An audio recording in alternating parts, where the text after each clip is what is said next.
remember me. That's right, I'm the supernatural detective. It's good to see you. Now, you must forgive me for looking this way, because obviously you've been sent here to join me on this stakeout.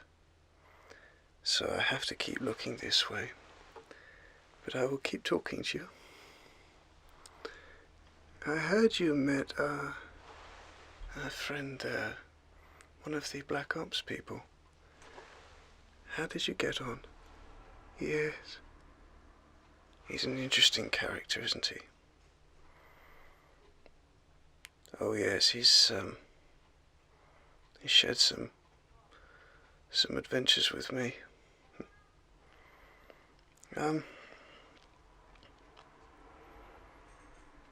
I heard that you did very well and avoided the various different security measures that Mr. Panaccio put in place. Quite unique measures, aren't they?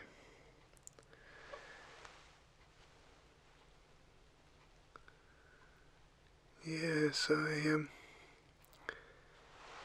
I would say that I was surprised, but having spent many years following Mr. Panaccio, I can honestly say that there's very little that surprises me about him now.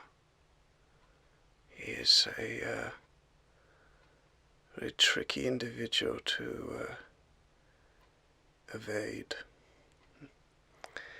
But it sounds like you were successful, so I'm very much impressed by that, and I know that the team are very, very pleased with you. So today we are on a stakeout, and these things can go both ways, really. I mean, they can be a bit boring at times, but other times they can be very interesting. We're actually going to be observing one of Mr. Panaggio's henchmen. His name is J-Con, and I'd like you to write that down. The reason you're here is to learn, but also to make notes.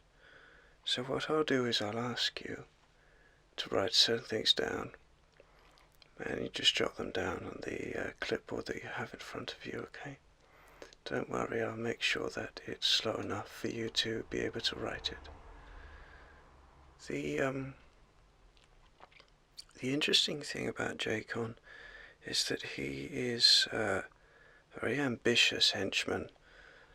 He's someone who very much wants to, I suppose he is kind of already the right hand of Mr. Panaggio, but he wants to maintain it, and he wants to be seen as invaluable, someone that Mr. Panaggio simply cannot operate without.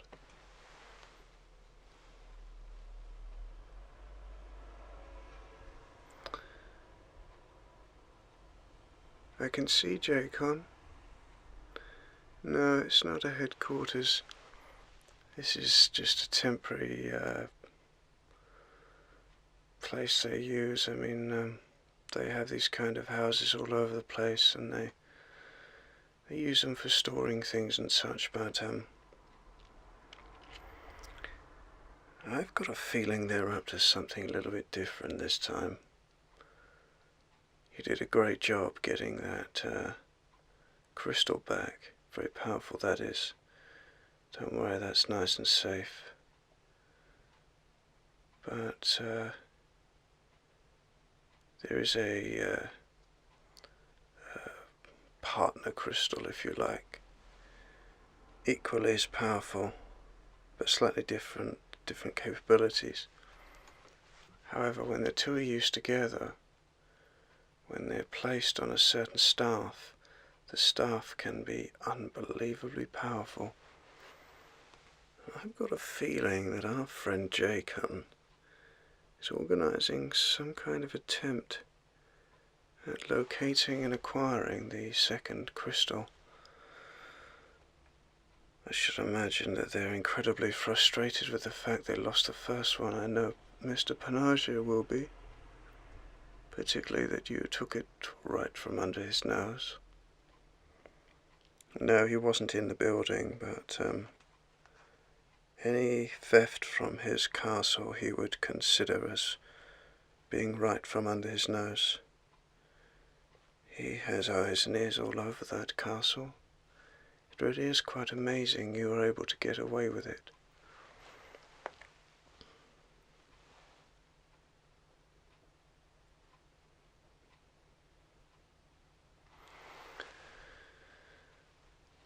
The second crystal is believed to be hidden in a palace.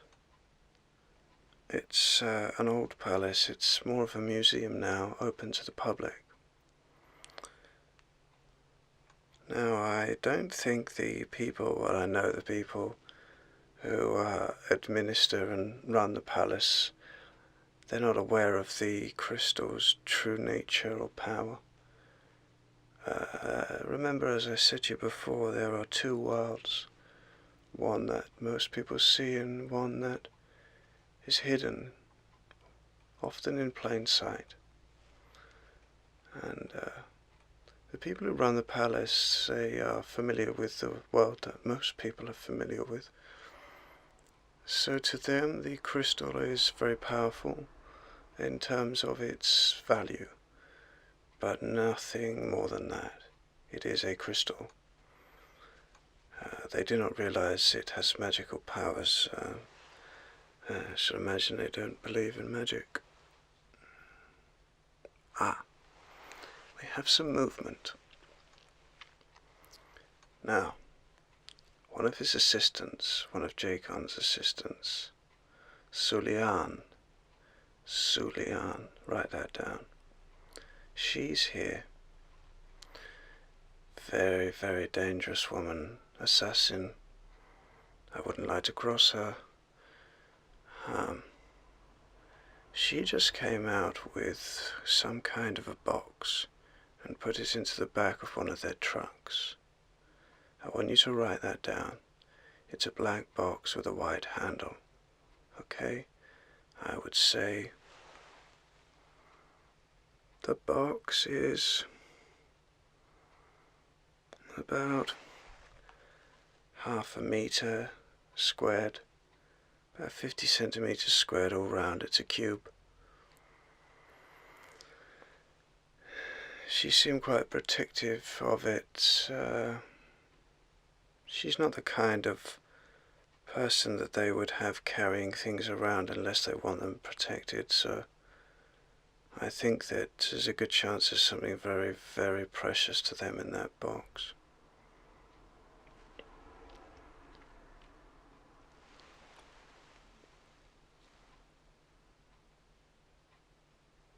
Jacon's upstairs and he's talking to someone. Rugal. Hello, Rugal. I would say you don't want to know, but it's important that you do know. Imagine a beast of a being, not particularly bright, but very dangerous. Follows orders, incredibly aggressive and incredibly strong. Not much of a practitioner of magic, but the brute force is worrying. Looks like Jacon's giving him orders. Well, I hope those orders aren't to search this building. They've put a spell up that stops anyone from being able to see us from outside the building. We're not invisible, really, but if someone looked in through the window, they wouldn't see us. I'll tell you a little bit about the history of Jacon. It's quite important that you know this. Well,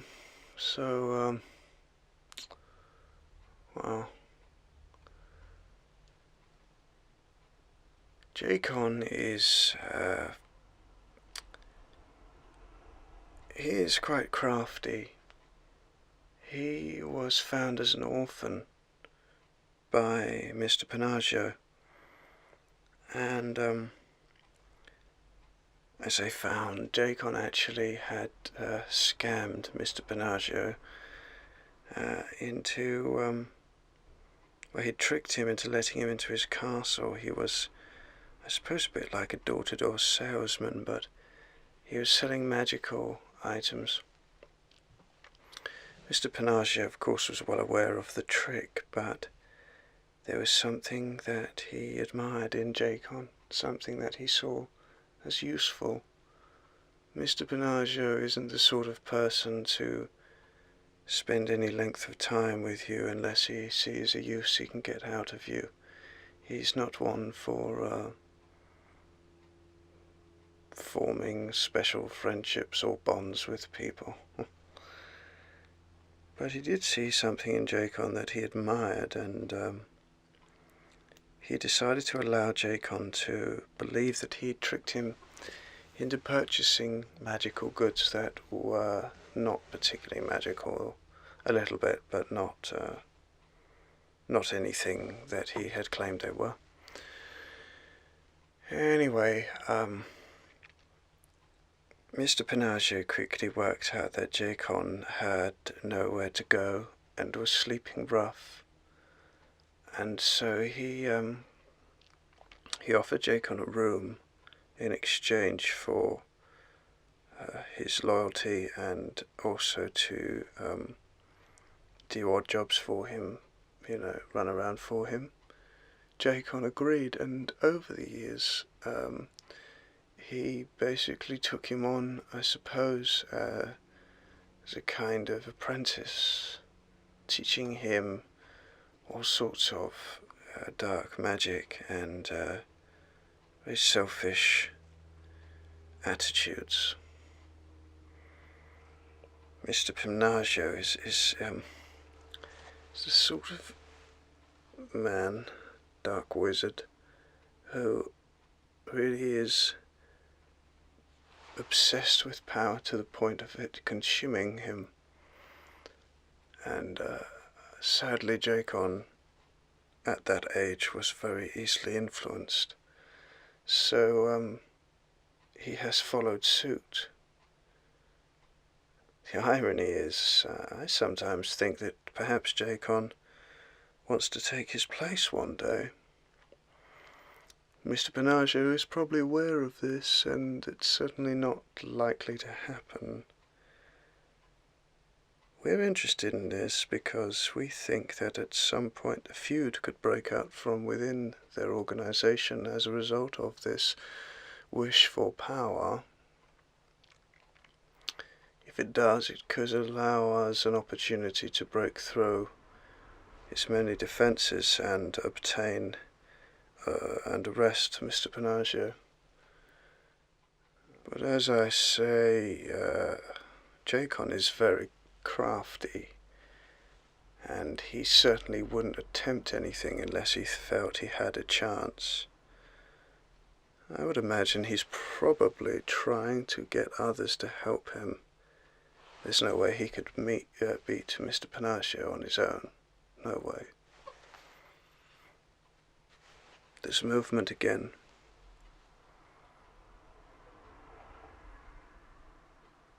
Ah, Levan.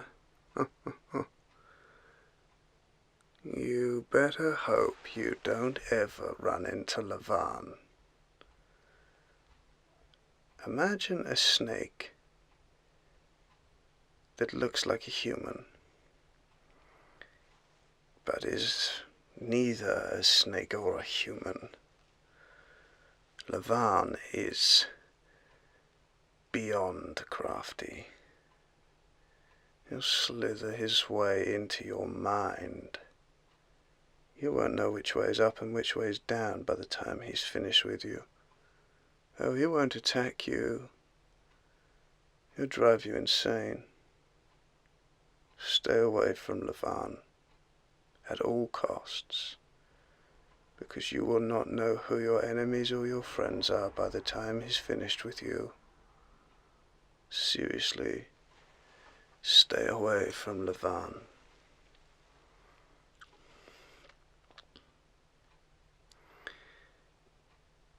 I understand our friend,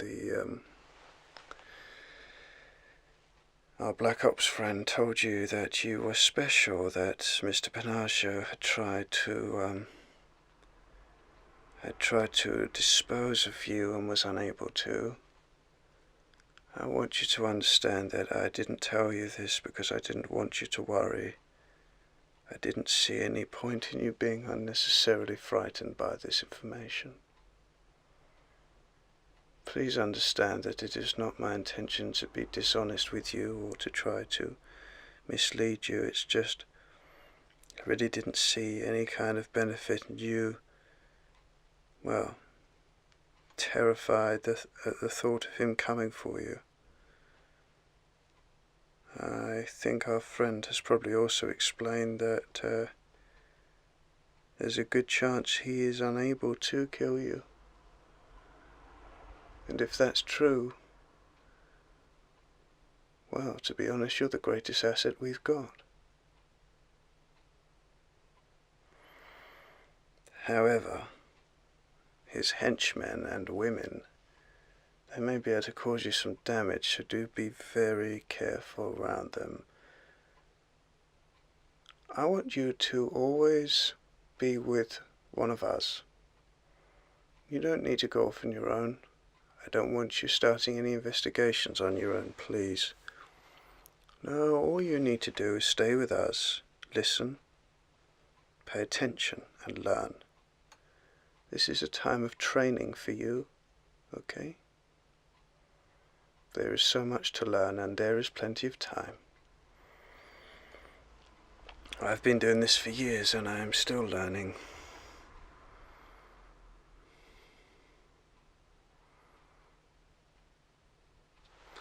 Jacon, oh yes, Jacon. So I forget where I was with that, but yes, basically, I don't think I know he's not stupid enough to try anything without help. So what I think's going to happen is I think Jacon is going to form some kind of a split within the organization to try and overthrow Mr. Panaccio when the time is right. Until then, I should imagine he will bide his time learning as much as he can to prepare himself. Oh yes, I'm sure Mr. Panaccio is aware of this, and that is something which interests me greatly. What measures have Mr. Panaccio put in place? But I do know this. Whilst I do not think that Jacon can ever beat Mr. Panaccio, it's not impossible but highly unlikely. I do think that any serious attempt at a coup from Jacon, led by Jacon, with others involved, could seriously weaken Mr. Panaccio, if not for a short period of time. And that is a window for us. That is a window for us that does not come round often. So, it's something which we will be keeping a close eye on. We must make the most of these opportunities. I fear that Mr. Panaccio's power is growing by the day, and I'm not sure if we will be able to cope, if we will be able to stop him once it passes a certain line. But then again, we've got you, haven't we? And I'm really glad we have. Really I am. I want you to feel welcome here, and I want you to know that despite everything I have just said to you, you are very much safe. This organization is dealing with incredibly powerful dark forces, but the light is always more powerful. And we have some incredibly powerful individuals ourselves. I'm pretty powerful myself. But remember that the light is always more powerful than the darkness. Compassion is the key. Remember that, always. Now, I think we should try and get a closer look. Not too close, but I really want to see what's in that box before it disappears, possibly from sight. I have an idea how we can create a distraction so we can just get enough of a glimpse in the box. Are you up for? Don't worry, you'll be safe. Come on, follow me.